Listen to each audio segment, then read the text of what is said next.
हमने कोरोना के समय में वर्क फ्रॉम होम की, ऑनलाइन मीटिंग्स की, उन व्यवस्थाओं को हम फिर से शुरू करें तो वो देश हित में होगा।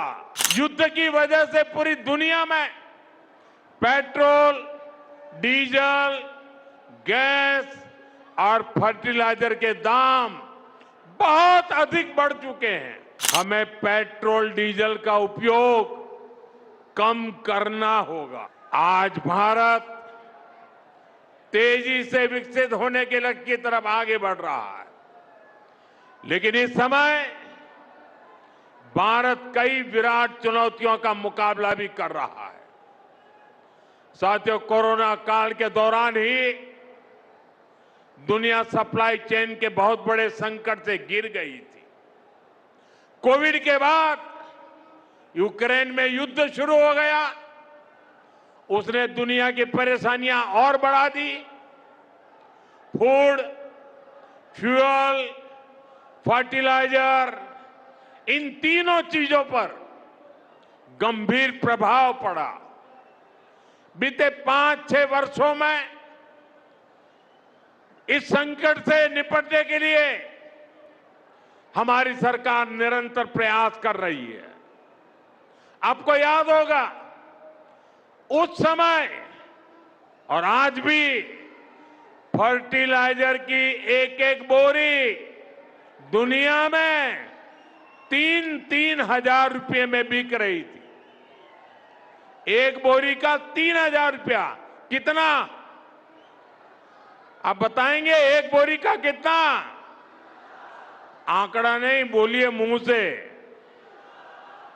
3,000 रुपया एक बोरी का। कितना? एक बोरी का कितना? एक बोरी का कितना? और भारत के किसानों को वही खाद की बोरी 300 से भी कम रुपये में दी जा रही है। 3,000 के सामने 300 रुपये में। सप्लाई चेन की इन मुश्किलों के बीच पिछले 2 महीने से हमारे पड़ोस में ही इतना बड़ा युद्ध चल रहा है। इसका असर पूरी दुनिया पर पड़ा है और भारत पर तो और भी गंभीर असर हुआ है। साथियों, भारत के पास बड़े बड़े तेल के कुएं नहीं है। हमें अपनी जरूरत का पेट्रोल, डीजल, गैस, ये सब बहुत बड़ी मात्रा में दुनिया के दूसरे देशों से, बाहर से मंगाना पड़ता है। युद्ध की वजह से पूरी दुनिया में पेट्रोल, डीजल, गैस और फर्टिलाइजर के दाम बहुत अधिक बढ़ चुके हैं, आसमान को भी पार कर गए हैं। अड़ोस पड़ोस में देशों में क्या हाल है वो तो अखबारों में आता है। भारत सरकार इस युद्ध के पिछले 2 महीनों से देशवासियों को इस संकट से बचाने के लिए लगातार प्रयास कर रही है। नागरिकों पर बोझ न पड़े, इसके लिए सरकार सारा बोझ सरकार खुद अपने कंधे पर उठा रही है।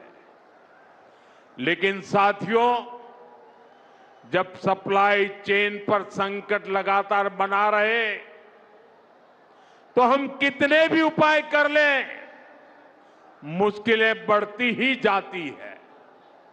इसलिए अब देश को सर्वोपरि रखते हुए, मां भारती को सर्वोपरि रखते हुए हमें एकजुट होकर के लड़ना होगा।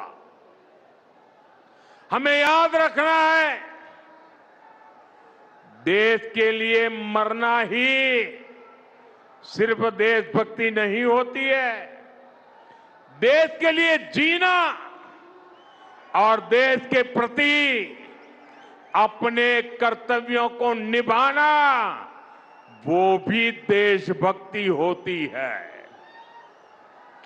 इसलिए वैश्विक संकट के इस समय में हमें कर्तव्यों को सर्वोपरि रखते हुए कुछ संकल्प लेने होंगे और उन संकल्पों को पूरे समर्पण भाव से पूरा करना होगा।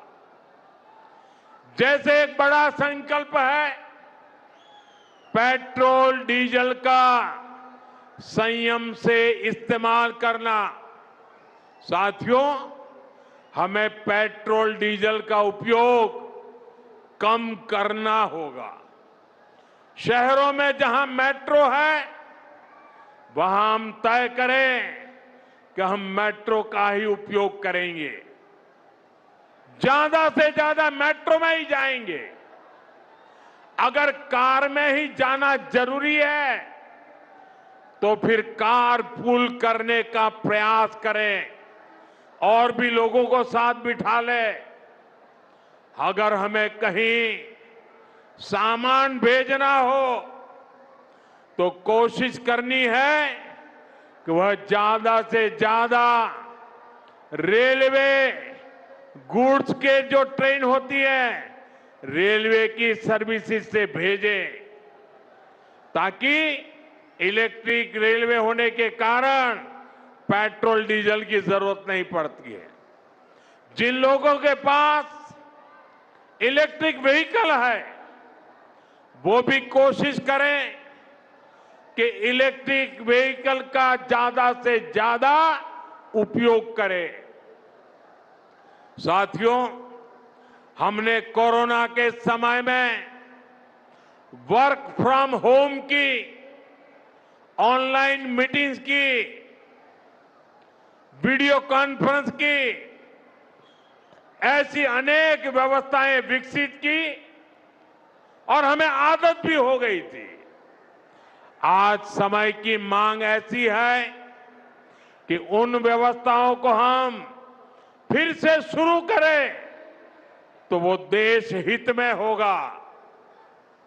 Work from home, online conferences, virtual meetings, इनको हमें फिर से प्राथमिकता देनी है।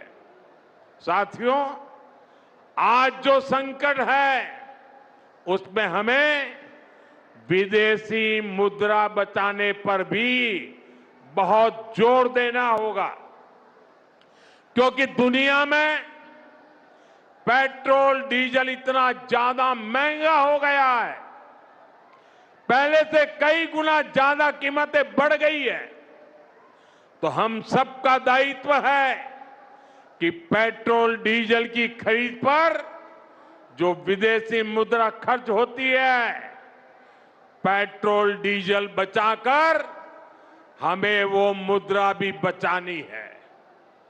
इसके लिए हमारे छोटे छोटे प्रयास भी देश की बहुत मदद कर सकते हैं।